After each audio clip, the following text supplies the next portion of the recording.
नाम बताइए, नाम क्या है सर? मैं आमीन प्रधान गांव बिछोर से हूं। जो वो यहाँ तक आप पहुँचे उसके लिए आपका बहुत बहुत शुक्रिया।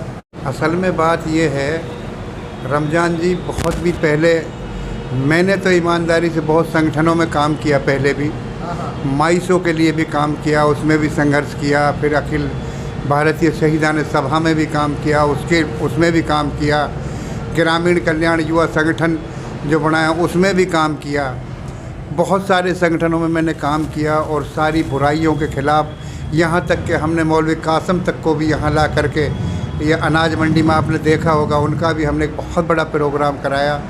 तो बुराइयों के ख़िलाफ़ तो हम शुरू से लड़ते रहे और संघर्ष करते करते, तो अब सही बात है, अब थक भी गए हम ईमानदारी से। लेकिन फिर भी ये है कि जहाँ तक मेवात का जो हमारा अब फ़िलहाल जो वातावरण है, इसमें बहुत ज़्यादा नशाखोरी जो बढ़ चुकी है। लोग जो है ना अफीम तक का भी नशा करते हैं, चरस का नशा करते हैं, दारू का नशा करते हैं, बहुत सारे नशा करते हैं। और उनके लिए समय समय पर हमने तो लोगों को गांव-गांव में जाकर भी जागरूक किया, लेकिन लोगों पे असर हुआ।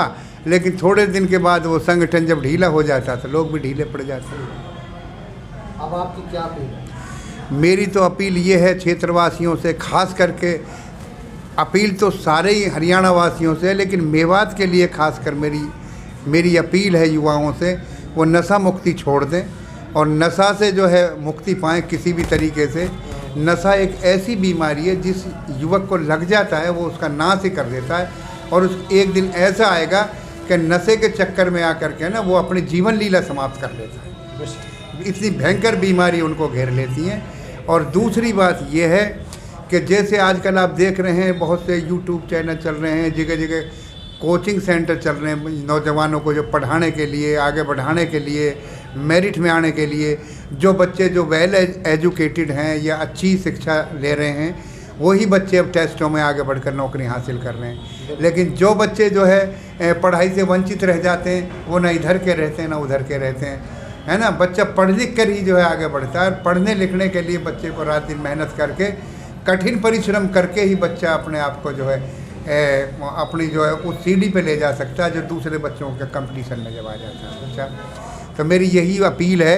जैसे एक सुनने में आ रहा, बार बार मैंने वो एक यूट्यूब चैनल पे भी देखा, कभी नूह चले जाते हैं तो वहाँ भी वो चीज़ सुनने को मिलती है कि कॉलोनी नूह के अंदर है, जिसका मैं नाम नहीं जानता वैसे, उस कॉलोनी में नशा इतना ज़्यादा हो गया था कि नशा कर कर के लोग जो है ना अपनी जीवन लीला ख़त्म करके और ऊपर वाले को जो है समर्पित हो चुके हैं, यानी वो स्वर्ग लोग पहुंच चुके हैं। और उनकी जो विधवाएं हैं ना, वो कम से कम 100 विधवाओं के बारे में सुनने के लिए मिलता है कि 100 से 120 विधवाएं उस कॉलोनी में रहती हैं, जिनके पति जो है नशा करके अपनी जो है जीवन लीला को समाप्त कर चुके हैं। तो मेरी यही अपील है, नशा मुक्ति से दूर रहें, पढ़ने लिखने में रुचि रखें, और उनके जो माँ बाप हैं उनसे खासकर जो बच्चों के पेरेंट्स हैं, अपने बच्चों की निगरानी करें, गलत संगति से बचाएं और गलत संगति से बचा करके उनको अच्छी शिक्षा की तरफ प्रेरित करें। माँ बाप भी, पढ़े लिखे नौजवान साथी भी, और हर संगठन से, जितने भी संगठन मेवात में काम कर रहे हैं,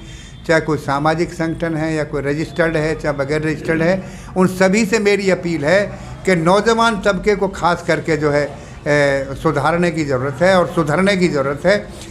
और उन तक जो मेरी आवाज़ पहुँचे, तो कम से कम मेरी आवाज़ को सुन के हर नौजवान ये समझे कि हमें अपने आप को एक लायक इंसान बनाना है, पढ़ लिख के आगे बढ़ना है। देश के जो और कोनों से लोग जो है पढ़ लिख करके बड़े बड़े कंपटीशनों में जा रहे हैं, उन कंपटीशनों में हिस्सा लें और मेवात का नाम जो है अग्रिम पंक्ति में जो जोड़ने का जो है काम करें।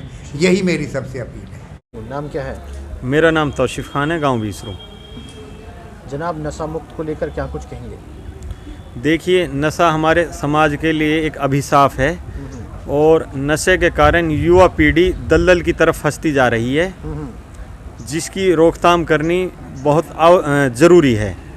और कल जो हमारे हिदायत कमांडो हैं चंदेड़ी से, मैं उनको मुबारकबाद पेश करता हूं। उन्होंने एक अच्छी पहल की शुरुआत की है कि नशे पर अगर रोकथाम लग गई तो हमारी जो ये पीढ़ी है, युवा पीढ़ी है, जो इधर उधर भटक रही है, नशे की तरफ आकर्षित हो रही है, अगर नशे पर रोक लग गई तो युवा पीढ़ी भटकने से बच जाएगी, इलाके में सुख शांति और अमन चैन कायम हो सकेगा तो मैं तो हिदायत कमांडो साहब को भी आपके चैनल के माध्यम से मुबारकबाद पेश करता हूं और मैं शासन प्रशासन से भी अपील करता हूं, अर्ज करता हूं कि नशे का जो ये कारोबार करने वाले हैं इन पर सख्ती से लगाम लगाए और नशे के काम पर रोकथाम लगाए ताकि युवा पीढ़ी भटकने से बच सके। सामाजिक संगठन की जो पहल है, क्या इससे ये खात्मा हो पाएगा नशे का? देखिए, जहां संगठन काम करते हैं कहीं ना कहीं उनका एक असर होता है और ये सामाजिक संगठनों ने जो ये पहल की है ये एक बहुत अच्छी पहल है। कहीं ना कहीं इसका सकारात्मक आपको देखने को भी मिलेगा। जनाब, और क्या कुछ अपील है आपकी खासकर नौजवानों से, क्योंकि ये तबका ज़्यादा लिप्त है इस नशे से? देखिए, नौजवानों से आपके चैनल के माध्यम से एक ही अपील है, एक ही अर्ज है कि नशे की तरफ आकर्षित मत हो। नशा जिस तरह दीमक पेड़ को खा जाती है इसी तरह नशा होता है। नशा भी हमें अंदर से ख़त्म कर देता है। तो नशे की तरफ आकर्षित ना होकर अपनी शिक्षा की तरफ ध्यान दें, अपने रोज़गार की तरफ, अपने परिवार की तरफ ध्यान दें और खुशहाल ज़िंदगी जिएं। ठीक है जनाब, बहुत बहुत शुक्रिया। Thank you.